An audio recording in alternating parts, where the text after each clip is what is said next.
দেখতে দেখতে এই বছরটা প্রায় শেষের দিকে চলে এসছে। চলছে ডিসেম্বর।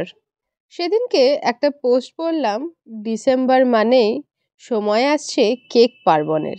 আসন্ন এই কেক পার্বণ উপলক্ষে আজকের প্রতিবেদন হোমমেড ড্রাই ফ্রুটস কেক।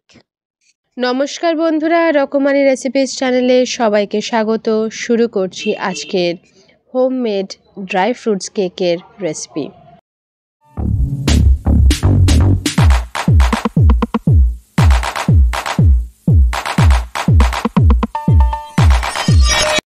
প্রথমেই মিক্সার গ্রাইন্ডারের সাহায্যে এক বাটি চিনি পিষে তাকে পাউডার সুগার বানিয়ে নেব। এবারে নিয়ে নিলাম একটা বাটি, তার মধ্যে 2 টেবিল স্পুন বাটার, একটা ডিম ফাটিয়ে দিয়ে দিলাম 1 বাটি পাউডার সুগার। এইবারে সবটা ভালো করে মেশাতে হবে। আমি হ্যান্ড হুইস্কের সাহায্যে সবটা ভালো করে মিশিয়ে নেব। ইউনিডিরেকশনালি মুভমেন্ট করব, যাতে ভালোভাবে সবটা এরকম ইউনিফর্মলি মিশে যায়। এবারে এর মধ্যে 1 বড় বাটি ময়দা দিয়ে দিলাম। এবারে আবার সবটা ইউনিডিরেকশনালি মেশাতে হবে। এরকম যখন একটু আঠা আঠা হয়ে আসবে তখন ছোট 1 বাটি দুধ দিলাম। আবার মেশাতে স্টার্ট করলাম, আবার একটু করে দুধ দিলাম। এইভাবে মাঝে মাঝে একটু একটু দুধ দিয়ে মিক্সারটা যখন এরকম স্মুথ হয়ে যাবে তখন সেটা ভালো করে মিক্স করে এই পর্যায়ে আনতে হবে। এবার দিলাম বেকিং পাউডার 1 চামচ আর আধ চামচ বেকিং সোডা। আবার সবটা ইউনিডিরেকশনালি মুভমেন্ট করে মেশাতে থাকতে হবে। দিয়ে দিলাম ভ্যানিলা এসেন্স, আবার ভালো করে মিশিয়ে নিলাম। ব্যাটারটা হতে হবে হোমোজিনিয়াস, কোনো রকম লাম্প থাকলে চলবে না। সবটা প্রপারলি মিক্স হতে হবে এবং স্মুথ টেক্সচার হতে লাগবে। ঠিক যখন এরকম টেক্সচার আসবে ততক্ষণ অবধি কিন্তু ব্যাটারটাকে মিক্স করতে হবে। এই পর্যায়ে আসা মানে ব্যাটারটা প্রপারলি তৈরি হয়ে গেছে। আমি কিন্তু এই বাটিটার মধ্যেই ব্যাটারটা দিয়ে কেকটা বানাবো, তাই বাটিটাকে ভালো করে বাটার দিয়ে গ্রিস করে নেব। এবারে নিচে দিয়ে দেব বাটার পেপার।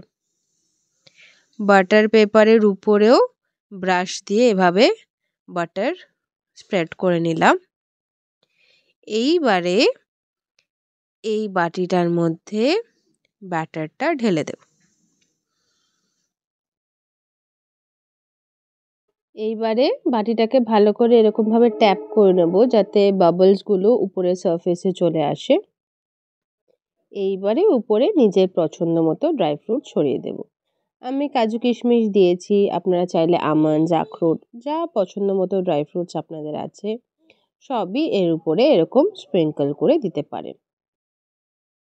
যে হার্ড অ্যানোডাইজড ভেসেলে আমি কেকটা বেক করব সেটাকে আমি 10 মিনিটস প্রিহিট করে নিয়েছি। তারপর ঢাকনা খুলে তার মধ্যে বসিয়ে দিলাম একটি স্ট্যান্ড। আমি কেকটা বানাবো গ্যাস ওভেনের উপরে। এইবারে এই স্ট্যান্ডের উপরে ব্যাটার সমেত বাটিটি বসিয়ে দিলাম, ঢাকা দিয়ে দিলাম। লো টু মিডিয়াম ফ্লেমে 1 ঘন্টা বেক করব। এইবারে 1 ঘন্টা ওয়েট করতে করতে কয়েকটা টিপস শেয়ার করে দিতে চাই। প্রথমত, গ্যাস ওভেনে যখন কেক বেক করবেন, যেই পাত্রটিতে বেক করছেন সেটি যেন অবশ্যই মোটা বেসের পাত্র হয়। আর আমি যে কোয়ান্টিটিতে কেক বেক করছি সেটা আমি বহুবার আগে করেছি বলে আমি টাইমিংটা জানি যে 1 ঘন্টা লাগে। আপনারা যে কেকটি বেক করবেন তার কোয়ান্টিটি বেশি বা কম হলে টাইমও কিন্তু সেইভাবে হেরফের হবে। তাই সময় নিয়ে কনফিউশন থাকলে অবশ্যই 20 মিনিট পরে একবার খুলে চেক করে দেখে নেবেন কি পর্যায়ে আছে এবং তারপরে প্রয়োজন লাগলে ফার্দার প্রসিড করবেন। 1 ঘন্টা হয়ে গেছে। এইবারে ঢাকনাটা খুললাম। কেকটা দেখো কি সুন্দর ফুলে উঠেছে। এইবারে চেক করব যে ভিতরে কিছু কাঁচা আছে কিনা। একটা ছুরি এইভাবে ভিতরে ঢুকিয়ে দিলাম, ছুরিটাকে বের করে আনলাম, দেখো একদম ক্লিয়ার, কোনো স্টিকিনেস বা কিচ্ছু নেই। কেক কমপ্লিটলি বেক হয়ে গেছে।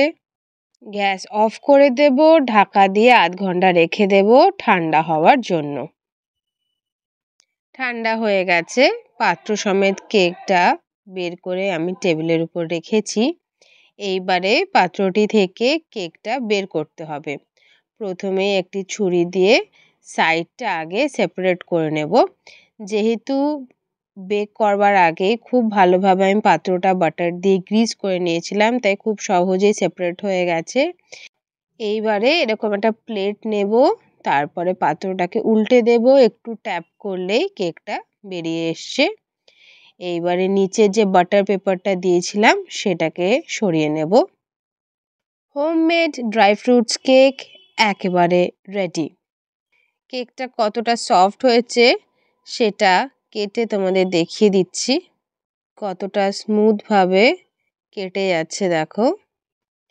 হোমমেড এই ড্রাই ফ্রুটস কেক ভিতর থেকে যতটাই সফট, টেস্টে ততটাই আমি। ভিডিওটি সম্পূর্ণ দেখার জন্য অসংখ্য ধন্যবাদ। আশা করি এই হোমমেড ড্রাই ফ্রুটস কেক আপনারা অবশ্যই নিজেদের বাড়িতে বানানোর ট্রাই করবেন।